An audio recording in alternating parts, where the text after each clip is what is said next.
آج کے مسلمان کو اور ہر انسان کو وہ بنیادی ضرورت جس کی اس کو پریشانی بھی ہے، ٹینشن بھی رہتی ہے، جس کی وجہ سے انسان گناہ، معصیت، حرام اور اللہ کی نافرمانی کے اندر ملوث بھی ہو جاتا ہے، وہ ہے رزق کی ٹینشن۔ اور اگر ہم رزق کے مفہوم کو اور اس کے اندر برکات اور جو برکتیں ہیں اس کے مفہوم کو تھوڑا وسیع جاننے کی کوشش کریں تو انسان کی زندگی کی ہر ضرورت ہی اس کا رزق ہی بنتی ہے، چاہے وہ اولاد ہو، چاہے وہ مال ہو، چاہے وہ کھانے پینے کی اشیاء ہو، چاہے وہ سکون ہو، اللہ کی طرف سے یہ سب کچھ ہی رزق ہے۔ ان سب میں ایک تصور تو یہ ہے کہ انسان کی جتنی ضرورت ہے اس کو اللہ تعالیٰ یہ فراہم کرتے ہیں، اور دوسرا ایک اعلیٰ تصور ہے کہ اگر انسان کے پاس حصی اشیاء اور بنیادی ضرورتیں کم بھی ہوں تو اللہ تعالیٰ اس میں برکت ڈال دیتا ہے، جس کا مطلب ہے جو کم ہے وہ انسان کے لیے کفایت کر جاتا ہے۔ ایک زمانہ تھا جب مسلمانوں نے کم ریسورسز کے ساتھ زیادہ سے زیادہ ترقی حاصل کی، جسمانی اعتبار سے، حصی اعتبار سے، روحانی اعتبار سے، اجتماعی اعتبار سے، انفرادی اعتبار سے، ہر محل کے اندر، ہر پہلو میں مسلمانوں نے وہ کارنامے پیش کیے کیونکہ وہ ایک بنیادی ضرورت کو اور ایک بنیادی اصول کو اور ایک بنیادی حکم کو اور ایک بنیادی اصل کو ہمیشہ سے قائم رکھتے تھے اپنے اندر اور اپنے گرد و نواح میں۔ مسلمانوں نے جب اس چیز پر کمپرومائز کیا تو آج مسلمانوں کے پاس اتنا سب کچھ ہونے کے باوجود بھی سکون نہیں ہے، اطمینان نہیں ہے، راحت نہیں ہے، فرح نہیں ہے، وہ بیلنس نہیں ہے، وہ ایکولیبریم نہیں ہے، وہ پیس نہیں ہے جو ہمارے دین کا اور ہمارے اللہ کا وعدہ بھی ہے، اور وہ ہے تقوی، اللہ کی پرہیزگاری، اللہ کے احکام کی لاج رکھنا، اس کی فرما برداری کرنا، اس کے حکموں کو بجا لانا، اور اگر نہ بھی کر پائے تو اس پہ ندامت اور شرم کا احساس ہونا۔ اس سے انسان کو زمین اور آسمان کی دولت کے دروازے مل جاتے ہیں۔ کم زیادہ پڑ جاتا ہے اور زیادہ جو ہوتا ہے وہ پھر انسان دوسروں کی مدد کے اندر لگاتا ہے۔ اللہ تعالیٰ قرآن میں فرماتا ہے وَلَوْ أَنَّ أَهْلَ الْقُرَىٰ آمَنُوا وَاتَّقَوْا، اور اگر بستی والے ایمان لاتے اور تقوی کی زندگی اختیار کرتے لَفَتَحْنَا عَلَيْهِمْ بَرَكَاتٍ مِّنَ السَّمَاءِ وَالْأَرْضِ، تو ہم ضرور بالضرور کھول دیتے اس کے اوپر زمین اور آسمان کی برکتوں کو۔ اس آیت میں ذکر اسی نعمت کا ہے، اسی رحمت کا ہے، اسی رزق کا ہے، اسی برکت کا ہے۔ انسان کو جو کم ہے وہ اس کے لیے پورا پڑ جاتا ہے، اور اسی طرح مسلمانوں نے پوری دنیا کے اندر اپنے علم کا، اپنے ہنر کا، اپنی محنت کا، اپنے نام کا، اپنے اخلاقیات کا اور اپنی طاقت کا لوہا منوایا جب ان کے پاس تقوی تھا، ایمان تھا، اللہ پر یقین تھا، اس کی ماننے کی اور اس کی پیروی کرنے کی اور اس کے نبی کے فرمان کی پیروی کرنے کی پوری نیت بھی تھی اور یقین بھی تھا۔ اللہ فرماتے ہیں سورہ ہود میں وَيَا قَوْمِ اسْتَغْفِرُوا رَبَّكُمْ،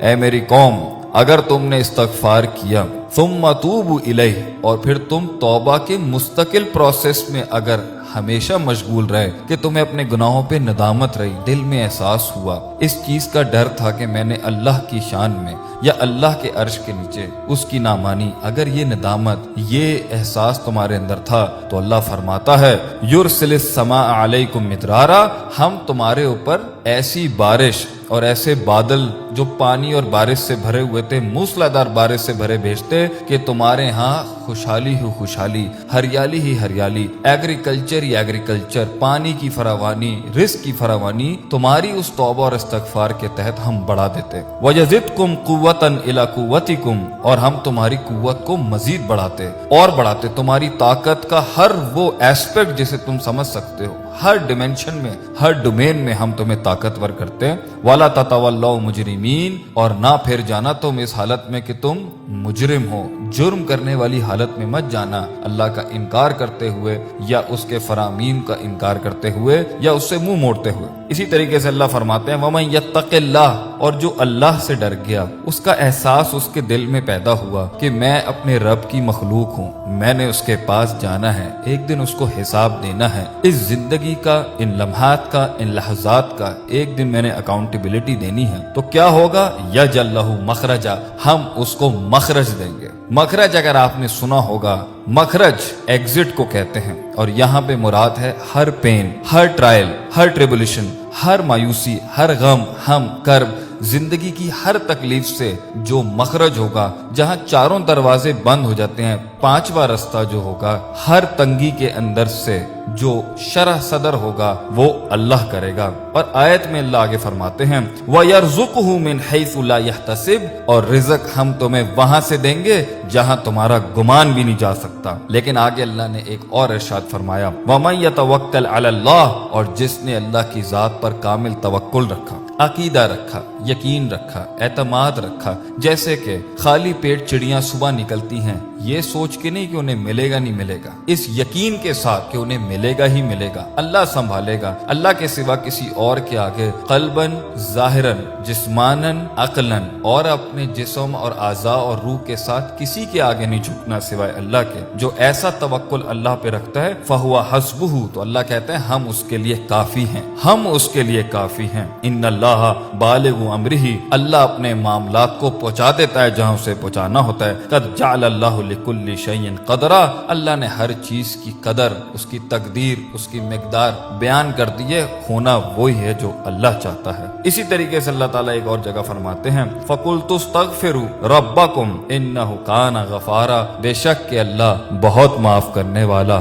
بہت رحیم ہے۔ تو کیا ملے گا اس ندامت میں؟ کیا ملے گا اس تقوی سے؟ کیا ملے گا اس تعلق باللہ سے؟ کیا ملے گا اس تذلل سے؟ کیا ملے گا اس عاجزی سے؟ کیا ملے گا اس احساس سے کہ ہم نے اپنے مالک کا حق ادا نہیں کیا، ہم نے زندگی کا حق ادا نہیں کیا، ہم نے اپنے رب کو وہ نہیں دیا جو ابلیس نے چیلنج کیا تھا؟ کیا ملے گا؟ یرسل السماء علیکم مدرارا، اللہ تمہارے اوپر بارشیں بھیجے گا، بادل بھیجے گا پانی سے بھرے ہوئے، جس سے مردہ زمینوں میں فصلیں اگیں گی، پھر انڈسٹریاں بنیں گی، پھر خوشحالی آئے گی، مال و دولت آئے گا، سکون بھی آئے گا، اطمینان بھی آئے گا، اور راحت اور سیکیورٹی اور امن بھی ملے گا۔ آگے اللہ فرماتے ہیں وَيُمْدِدْكُمْ بِأَمْوَالٍ وَبَنِينَ، اور ہم تمہاری اس توبہ استغفار سے جو ہم نے شروع میں بتایا تھا تمہیں، فَقُلْتُ اسْتَغْفِرُوا، اگر تم استغفار کرو گے کیا ہوگا؟ وَيُمْدِدْكُمْ بِأَمْوَالٍ وَبَنِينَ، ہم تمہیں بیٹے دیں گے، مال دیں گے، وَيَجْعَلْ لَكُمْ جَنَّاتٍ وَيَجْعَلْ لَكُمْ أَنْهَارًا، تمہیں باغ دیں گے، دنیا میں بھی دیں گے،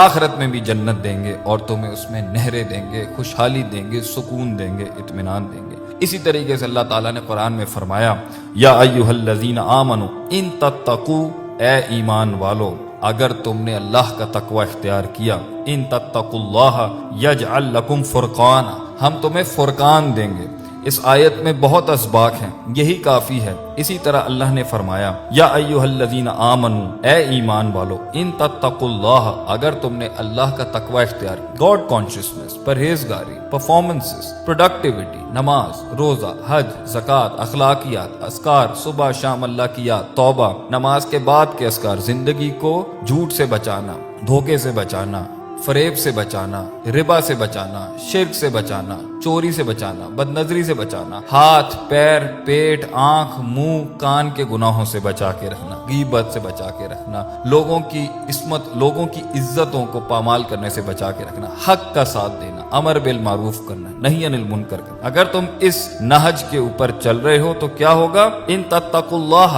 اگر تم اس تقوی کو اختیار کرو گے، یجعل لکم فرقانا، اللہ تمہیں فرقان دے گا۔ اور یا فرقان سے مراد ہے وہ دلیل، وہ مائنڈ سیٹ، وہ ریشنل، وہ مکالمہ کرنے کی اور مباحثہ کرنے کی اور وہ مناقشہ کرنے کی اور وہ آرگیومنٹ کرنے کی پاور دے گا جو حق اور باطل کو تفریق کر سکتی ہے۔ آج کا سب سے بڑا کنفیوژن ہی ہے، لوگ کہتے ہیں ہمیں سمجھ ہی نہیں آ رہی، اتنا گچ مچ ہو چکی ہے اس میں، it is been so much contaminated کہ ہمیں پتہ نہیں ہے کہ ہم حق تک پہنچے کیسے۔ اللہ فرماتا ہے تو اللہ سے ڈر جا، تو وہاں فرماتا ہے اللہ کہ ہم تجھے مخرج دیں گے، یہاں اللہ کہتا ہے ہم فرقان دیں گے۔ تقوی کی بنیاد پر آپ کو کلیئرٹی ملے گی، تقوی کی بنیاد پہ آپ کو ٹرانسپیرنسی ملے گی، تقوی کی بنیاد پر ہی آپ کو اللہ تعالیٰ حق کو پریزنٹ کرنے کی طاقت دے گا، اور تقوی کی بنیاد کے اوپر ہی اللہ تعالیٰ آپ کو وہ فرقان دے گا جس سے باطل کا سر پیٹا جا سکتا ہے دلائل اور براہین کے ساتھ۔ اسی طریقے سے اللہ تعالیٰ فرماتے ہیں ایک اور مقام کے اوپر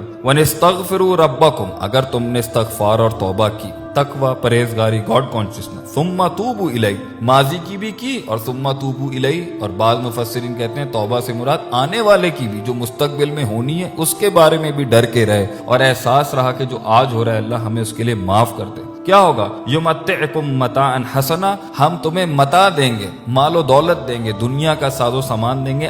آگے حسنا کی صفت لگا دی، کیا؟ وہ ہم تمہیں اچھا مال دیں گے، الی اجل مسمی ویؤتی کل ذی فضل فضلہ، اور اسی طریقے سے ہم ہر فضل والے کو اس کا فضل عطا کر دیتے ہیں۔ تو ان ساری آیات سے ہمیں یہ پتہ چلتا ہے کہ اگر انسان آج مسلمان اپنے رزق میں، اپنی زندگیوں میں، اپنی اولاد میں، اپنے مال میں امن، سکون، راحت، فرح اور وہ بیلنس اور ایکولیبریم چاہتے ہیں جسے اللہ تعالیٰ نے کہا تھا الذی اطعمہم من جوع وآمنہم من خوف، خوف سے امن اور بھوک سے تمہیں کھانا چاہیے، کیا کرو؟ فلیعبدوا رب ھذا البیت، عبادت کرو، تقوی حاصل کرو۔ وَلَوْ أَنَّ أَهْلَ الْقُرَىٰ آمَنُوا وَاتَّقَوْا، ایمان تقوی کرو، لَفَتَحْنَا عَلَيْهِمْ بَرَكَاتٍ مِّنَ السَّمَاءِ وَالْأَرْضِ، زمین آسمان اپنی برکتیں کھول دے گی۔ یہ سب چیزوں کو اگنور کر کے، اسپرچول لائف کو چھوڑ کر، روحانی زندگی کو مائنس کر کر، اللہ کو مائنس کر کے اگر ہمیں لگتا ہے کہ ہم اپنی زندگی کو کنٹرول کر سکیں گے، امت کو ایک جگہ پر لے کے جانا